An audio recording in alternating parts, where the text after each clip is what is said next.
이런 말이 있습니다. 현자는 모든 사람들에게서 배우는 자요, 부자는 자기가 가지고 있는 것을 만족하는 사람이며 강자는 자신과의 싸움에서 이기는 자이다 라고 합니다. 그러면 묻습니다, 여러분. 신자는, 믿는 사람은, 성도는, 오늘 나는, 우리는 어떤 사람이어야 합니까? 신자는 모든 것이 하나님께로부터 났음을 깨닫고 알고 하나님으로부터 배우려고 하며, 그리고 하나님의 것으로 만족하면서 하나님이 주신 하나님의 말씀과 씨름하는 사람 아니겠습니까? 오늘 본문의 말씀이 바로 신자됨이라는 겁니다. 오늘 본문의 말씀은 그렇게 말씀을 하고 있습니다. 부와 명예와 지혜를 사랑하지 말라. 아니, 사람에게 있어서 엄청난 부가 있다는 것 자체, 용맹하다라고 하는 것, 힘이 있다고 하는 것, 지혜롭다고 하는 것이 얼마나 그야말로 큰 힘이 되는 겁니까? 그런데 말씀에 지혜도 부도 용맹도 그 어떤 것도 그 어떤 것이란 말은 없습니다만 자랑하지 말라라고 말씀합니다. 왜 그렇게 말씀을 하시는 걸까요? 예레미야는 하나님으로부터 말씀을 받은 예레미야는 하나님의 확정된 심판을 염두에 두었기 때문입니다. 예레미야가 이스라엘 백성들을 보는 것은 이런 관점입니다. 주변의 강대국들에 비해서 이스라엘은 너무도 힘이 약했던 거죠. 막강한 세력을, 힘을 가진 다른 이스라엘의 주변의 어떤 나라가 침입해 왔을 때, 공격해 들어왔을 때 이스라엘은 지금 현 상황에서 보면, 오늘 본문 속에 있는 당시의 상황을 보면 속수무책일 수밖에 없더라는 겁니다. 그래서 본문에서 이와 같이 말씀하고 있는 거죠. 23절 말씀을 봅니다. 여호와께서 이와 같이 말씀하시되 지혜로운 자는 그의 지혜를 자랑하지 말라. 용사는 그의 용맹을 자랑하지 말라. 부자는 그의 부함을 자랑하지 말라.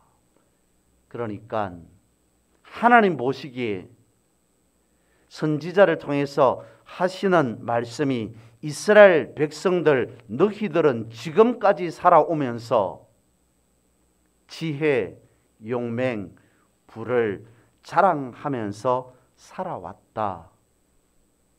그것을 내세우면서, 그것을 앞세우면서 살아왔는데 문제는 그럼에도 불구하고 하나님의 말씀을 멸시하더라. 하나님의 말씀을 무시하더라는 겁니다. 세상적인 지혜를 가졌습니다. 세상적인 용맹, 용기를 가지고 있어요. 세상적으로 볼 때 엄청난 부를 가지고 있습니다. 그래서 자랑하면서 살아가요. 내가 이런 것을 가졌노라, 내가 저런 것을 가졌노라 라고 이런저런 자랑을 합니다만, 그러나 말씀을 멸시하면서 살아가더라는 것이 문제입니다. 저들의 모습은 이렇습니다. 엄청난 많은 재물을 가지고 하나님 앞에 나옵니다. 하나님의 존전에 섰습니다. 그러면서 자신이 가지고 온 재물이 많기에 그러한 자랑하는 마음으로 하나님 앞에 예배합니다. 기도하고 손뼉치며 찬송합니다. 예배를 드립니다. 그런데 하나님의 말씀이 그 안에 없습니다. 하나님의 말씀을 듣지 않습니다. 그래서 말씀하고 있습니다. 내 목소리를 들어라. 예레미야서 7장 23절에 가면 이와 같이 말씀하고 있습니다. 내 목소리를 들어야만, 내 음성을 들어야만 너희는 나의 백성이 되고 내가 너희의 하나님이 될 것 아니냐라고 말씀을 하고 있습니다. 하나님 앞에 예배를 하면서도, 하나님께 예배를 드리면서도 하나님의 목소리는 듣지 않더라는 겁니다. 말씀을 들을 수 있는 자리에 나왔음에도 불구하고 마음은 다른 곳에 가 있습니다. 세상적인 지혜, 세상적인 용맹, 세상적인 부라고 하는 것에만 마음을 빼앗기고 살아가다 보니까 하나님의 음성이, 하나님의 말씀이, 하나님의 목소리가 귀에 들려오지 않더라는 거죠. 여러분, 교만이라고 하는 것은 이런 거잖아요. 자랑하고 잘난 체하고 뽐내는 것이 교만 아닙니까? 그런데 하나님 앞에서의 교만은 그런 것 아닙니다. 하나님의 존전에서의 교만은 하나님을 의지하지 않는 겁니다.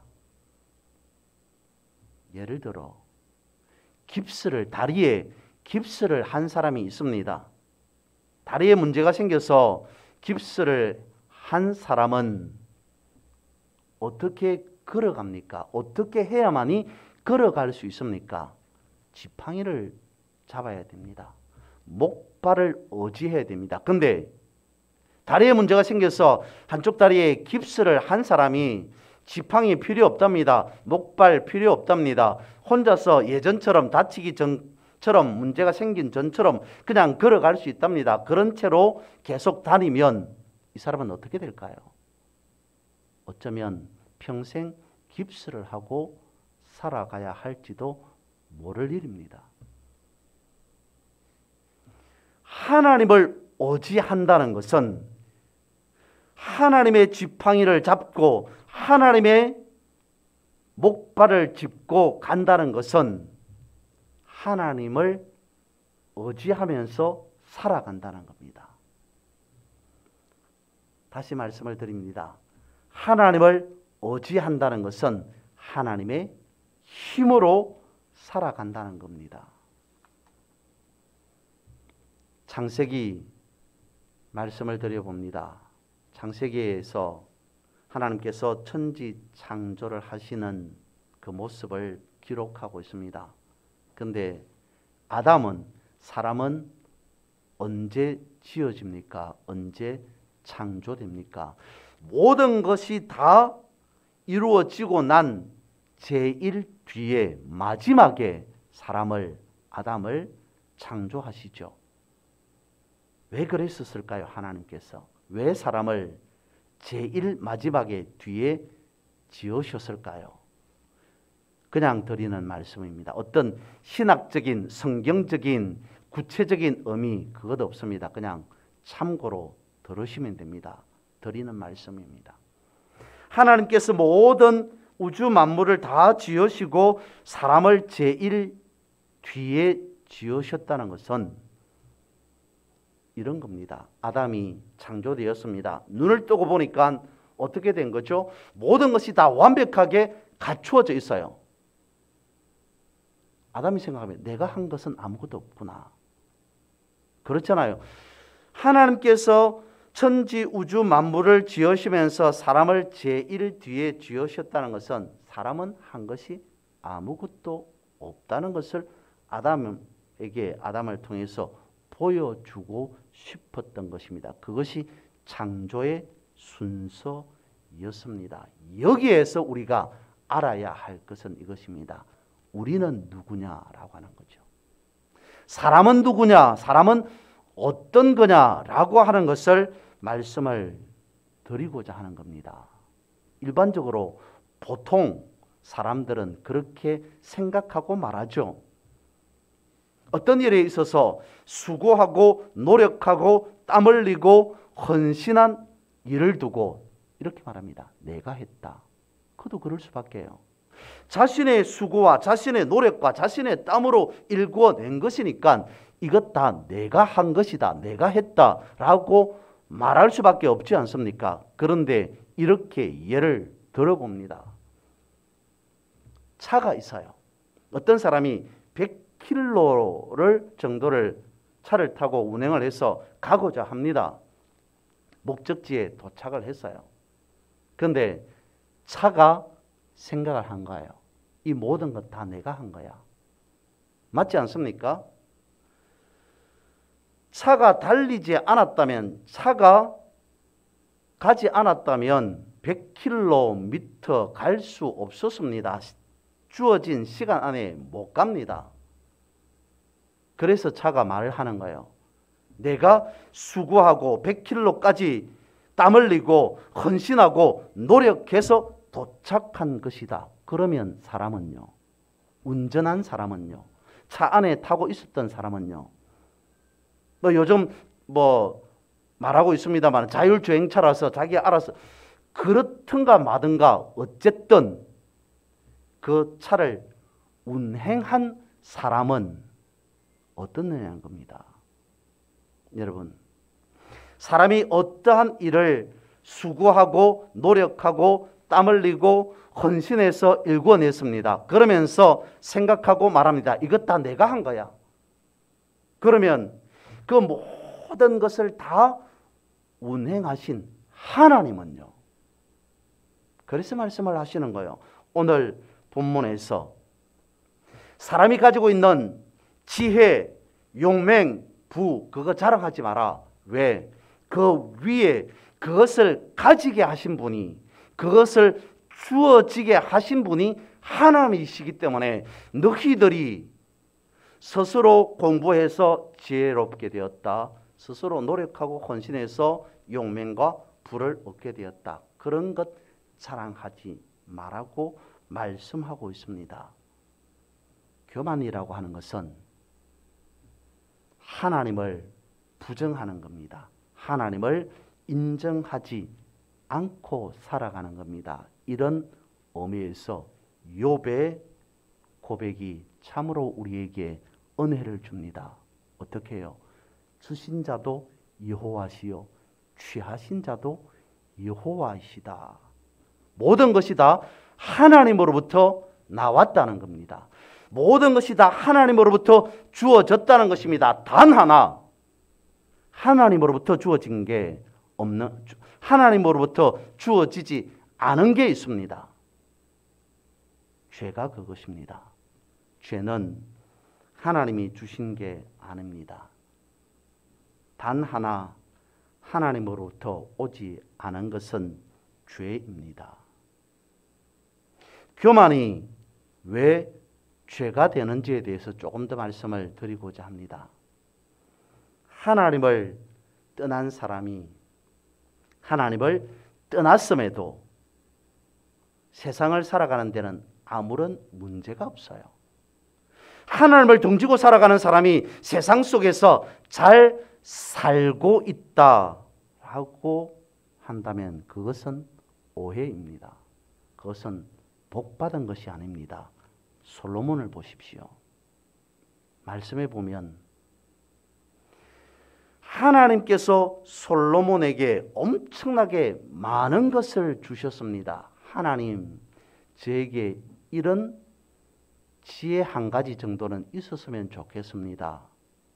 하나님께서 솔로몬에게 솔로몬이 요구하지 않은 엄청난 지혜까지 부어주셨어요. 그것만 주셨습니까? 부와 귀와 명예와 영광까지 솔로몬에게 그야말로 부어주셨어요. 전무후무하게 앞에도 뒤에도 이런 왕이 없다라고 할 정도로, 이런 엄청난 하나님의 놀라운 축복을 받은 사람이 없다라고 할 정도로 하나님께서는 솔로몬에게 엄청난 것을 부어주셨어요.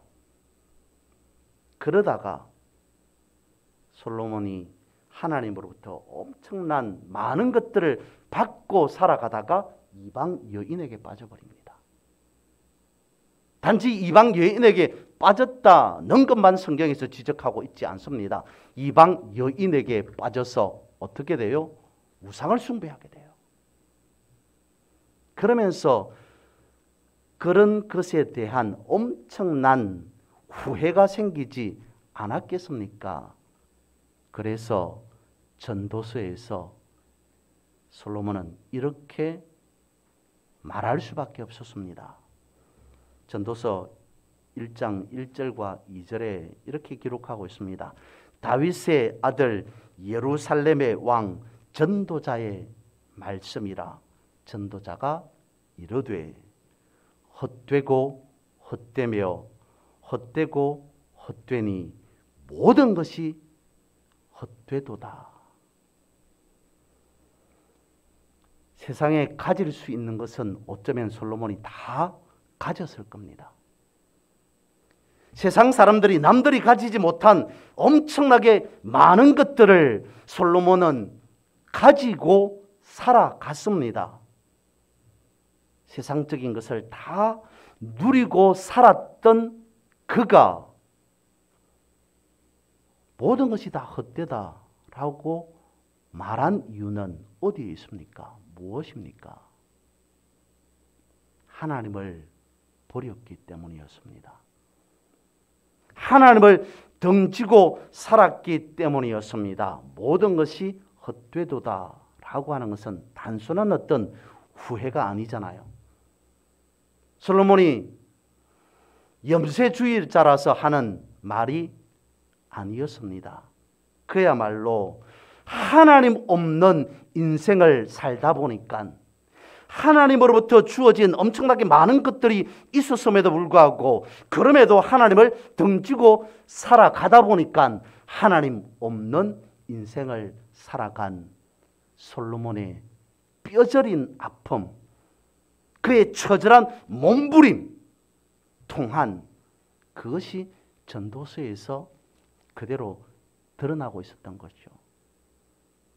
그리고 이어서 하나님의 엄청난 깨달음을 가진 잠언에서는 이와 같이 고백하죠. 여호와를 경외하는 것이 지식의 근본이거늘. 또한 이어서 잠언서는 이와 같이 말씀을 하고 있습니다. 9장 10절입니다. 여호와를 경외하는 것이 지혜의 근본이요 거룩하신 자를 아는 것이 명철이니라. 하나님을 아는 것이 지혜의, 지식의 가장 기준이 된다. 가장 근원이 된다라고 분명하게 말씀하고 있습니다. 하나님을 아는 것 자체가 지혜이다, 명철이다라고 분명하게 말씀해 주고 있습니다. 하나님으로부터 떨어져 있음에도 내가 잘 살고 있다라고 하는 것 자체가 착각이다, 오해다라고 하는 것을 말씀을 드립니다. 그것은 잘 사는 것이 아닌 거죠. 하나님의 말씀을 듣지 않고 말씀대로 살아가지 않고 그래도 잘 산다는 것은 오해라는 것입니다. 하나님 없는 세상에 살아가면서 모든 복을 받고 살아간다는 것은 마치 두 번 다시는 하나님께로 돌아올 수 없는 강을 건너버린 것과 마찬가지라는 거죠. 사람의 착각으로 하나님을 등지고 하나님을 버리고 죄를 범하고만은 교만에 빠지게 된 겁니다. 그래서 말씀하고 있죠. 교만은 어떻다고요? 패망의 선봉이다 라고 말씀을 하고 있습니다. 그러면 사람은 누구라고 신약에서 말씀을 하고 있을까요? 신약에서 사람은 원래 어떤 모습이라고 말씀하고 있냐면 로마서로 가봅니다. 로마서 1장에서 이렇게 말씀을 하고 있습니다. 하나님을 알되 하나님을 영화롭게도 아니하며 감사하지도 아니하고 오히려 그 생각이 허망하여지며 미련한 마음이 어두워졌나니 스스로 지혜 있다 하나 어리석게 되어 썩어지지 아니하는 하나님의 영광을 썩어질 사람과 새와 짐승과 기어다니는 동물 모양의 우상으로 바꾸었느니라. 로마서 1장 21절에서 23절까지의 말씀입니다. 어떻다고요? 다시 말씀을 드려봅니다. 스스로 지혜 있다 하나 어리석게 되어 썩어지지 아니하는 하나님의 영광을 썩어질 사람과 새와 짐승과 기어다니는 동물 모양의 우상으로 바꾸어 버렸다. 이건 뭡니까? 하나님의 창조의 질서를 완전하게 허물어 버린 겁니다. 하나님께서 이 우주 만물을 다스리는 창조의 순서, 질서, 조화, 화모니 이런 것을 완전히 뒤엎어 버렸다는 겁니다. 다시 말씀을 드리면 저는 이렇게 표현하고 싶습니다. 이것은 로마서 1장 21절에서 23절까지 말씀하고 있는 것은 완전한 타락이다. 왜 그렇게 말씀 표현할 수밖에 없냐면 로마서서는 이것을 말씀하고 있습니다. 하나님의 자리에 사람이 올라가 있는 겁니다. 하나님이 계셔야 될 그 자리에 내가 올라가 있는 겁니다. 계속 이어서 로마서를 말씀을 드려봅니다. 로마서 1장 25절에서 이와 같이 말씀을 하고 있어요. 이는 그들이 하나님의 진리를 거짓으로 바꾸어 피조물을 조물주보다 더 경배하고 섬김이라. 하나님을 섬겨야 할 자가 타락해서 진리를 거짓으로 바꾸어 버립니다. 조물주이신 하나님보다 오히려 피조물을 섬기는 매우 이상한 형태로 바뀌어 버렸다는 겁니다. 원래 사람은 이런 모습이었습니다. 조금 전에 차에 대해서 예를 들어서 말씀을 들었습니다만 다시 한번 차에 대해서 말씀을 예를 들어서 드려봅니다. 차에 있어서 가장 중요한 것은 무엇이겠습니까? 어떤 사람이 하는 말입니다. 빠른 속도로 달리는 차에게 중요한 것은 엔진도 핸들도 아닌 브레이크다라고 이야기를 해요. 생각해 보면 그렇지 않습니까? 엄청난 속도로 달리던 차가 멈출 수가 없다면 브레이크가 없어서 내지는 브레이크가 고장나서 멈추어야 할 때에 멈추지 못한다면 누가 그 차를 타고 가려고 하겠습니까? 오늘 본문이 그것을 말씀해 주고 있습니다. 이스라엘 백성들에게 오늘 우리에게 브레이크 장치를 말씀해 주고 있는 거예요. 자랑하지 말라. 지혜도 부도 명예도 권세도 용맹도 그 어떤 것도 자랑하지 말라. 내가 다 했다. 내가 알고 있다. 내가 가졌다. 라고 하는 그런 세상적인 인간적인 기준의 자랑은 하지 말라. 말씀으로 브레이크를 제동을 걸고 있습니다. 그리고 추가적으로 또 하나의 브레이크를 설명해 주고 있습니다. 그것이 이것입니다. 지금까지 사람이 누구냐라고 하는 것을 말씀했다면 오늘 본문에서는 그러면 하나님은 어떠한 분이시냐라고 하는 것을 24절에서 말씀해 주고 있습니다. 먼저 첫 번째, 하나님은 사랑의 하나님이시다라고 말씀을 하고 있습니다. 여러분,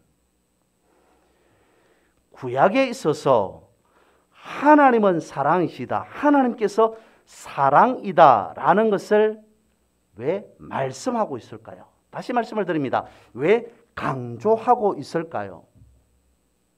왜냐하면 이스라엘 백성들이, 그러니까 구약 시대의 사람들이 인식하는 하나님은 바로 저렇습니다. 공의의 하나님. 우리의 생각과는 조금 다른 사고를 가지고 있었던 사람이 구약 시대의 사람이었습니다. 하나님의 공의라고 한다면 저들은 심판을 생각합니다. 공의 이꼴은 심판이다 라고 이스라엘 백성들이 생각했기 때문에 그것 아니야 라고 하는 측면에서 구약에 있어서 사랑의 하나님, 하나님은 사랑이시다. 주님도 그것을 말씀하셨습니다. 그렇게 말씀하고 강조하고 있는 겁니다. 하나님께서 첫사람 아담을 지으셨어요. 하나님의 말씀을 듣지 않고 범죄했습니다. 하나님을 던졌습니다. 다른 것에 말에 귀를 기울였습니다. 큰일 났구나, 잘못했구나. 그러고 난 이후 어떻게 했습니까? 숨었죠. 그것이 유대 사회의 이스라엘 나라 안에 그대로 배어져 있었습니다. 문제만 생기면 하나님은 공의의 하나님이시기 때문에, 하나님은 심판하시는 하나님이시기 때문에 잘못을 저지르고 죄를 저지르면 숨어야 된다라고 하는 생각들이 저들에게 있었던 거죠. 끊임없이 하나님의 심판을 받지 않기 위해서 하나님의 공의가 두려워서 이스라엘 백성들은 숨고 또 숨었습니다. 그래서 불러내려는 측면에서 말씀합니다. 그것 아니야. 하나님은 사랑이시야. 사랑의 하나님. 하나님은 사랑이시다라고 하는 것을 강조 말씀하고 있었던 거죠. 그리고 두 번째 이어서 하나님은 어떠한 분이시냐 이렇게 말씀을 하시죠. 하나님은 정의와 공의의 하나님이시다. 조금 전에 바로 말씀을 하지 않았습니까? 하나님은 공의를 강조하는 것이 아니라 사랑을 강조하셨습니다. 그리고 바로 뒤에서 하나님은 정의롭고 공의로운 하나님이시다라고 하는 말씀은 또 무엇입니까? 반문할 수밖에 없습니다. 여기에서 정의와 공의를 말씀하시는 것은 이스라엘 구약 시대에 생각했던 보편적인 그런 조금 전에 말씀을 드렸던 공의 이꼴은 심판, 그것이 아니라 이런 측면입니다. 사회적으로 힘없는 사람이 있습니다. 약자들이 있어요. 그런 사람들에게 주어지는 말이 하나님은 정의롭고 공의롭다는 거죠. 힘 있는 사람이, 권세를 가진 사람이 힘없는 사람을 억압합니다. 짓누릅니다. 어떻게 할 방법이 없습니다. 그래서 하나님이 말씀합니다. 약자를 보호하기 위해서, 힘없는 사람을 지켜주기 위해서 하나님은 정의롭고 공의롭다라고 말씀을 하고 있습니다. 부당하고 불의한 것으로부터의 정의로우신 하나님, 공의로우신 하나님을 오늘 본문에서는, 성경에서는 말씀하고 있다는 거죠. 그리고 오늘 본문의 마지막에서는 이렇게 말씀하고 있습니다. 나는 이 일을 기뻐하노라. 제목을 설명하고 마무리를 하겠습니다. 하나님의 소원이라고 하는 제목이 적혀 있는데요.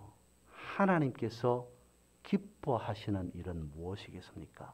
나는 이 일을 기뻐하노라 라고 말씀을 하고 있습니다. 하나님의 소원은, 하나님이 기뻐하시는 것은 무엇이겠습니까? 빌립보서에서 말씀하고 있습니다. 그러나 무엇이든지 내게 유익하던 것을 내가 그리스도를 위하여 다 해로 여길 뿐더러 또한 모든 것을 해로 여김은 내 주 그리스도 예수를 아는 지식이 가장 고상하기 때문이라. 내가 그를 위하여 모든 것을 잃어버리고 배설물로 여김은 그리스도를 얻고 그 안에서 발견되려 함이 내가 가진 의는 율법에서 난 것이 아니요 오직 그리스도를 믿음으로 말미암은 것이니 곧 믿음으로 하나님께로부터 난 의라. 빌립보서 3장 7절에서 9절에 이와 같이 말씀하고 있습니다. 조금 더 말씀을 드립니다. 하나를 더 말씀을 드립니다. 고린도전서 1장입니다. 너희는 하나님으로부터 나서 그리스도 예수 안에 있고 예수는 하나님으로부터 나와서 우리에게 지혜와 어로움과 거룩함과 구원함이 되셨으니 기록된 바 자랑하는 자는 주 안에서 자랑하라 함과 같게 하려 함이라. 그리스도가 우리의 지혜라는 거예요. 그리스도가 나의 의라고 말씀을 하고 있습니다. 그리스도가 우리의 거룩이다. 그리스도가 우리의 구원이시다. 그래서 우리는 무엇을 자랑해야 되는가? 그리스도를 자랑하는 것이 맞다라고 말씀을 하고 있습니다. 하나님께서 기뻐하시는 것은 무엇이라는 겁니까? 하나님의 소원은 무엇이라는 겁니까? 단 한마디로 말씀을 드린다면 하나님이 기뻐하시는 것은, 하나님의 소원은 우리가 아바 아버지라 부르는 것, 그것입니다.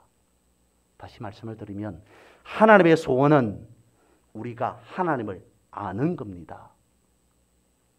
부모가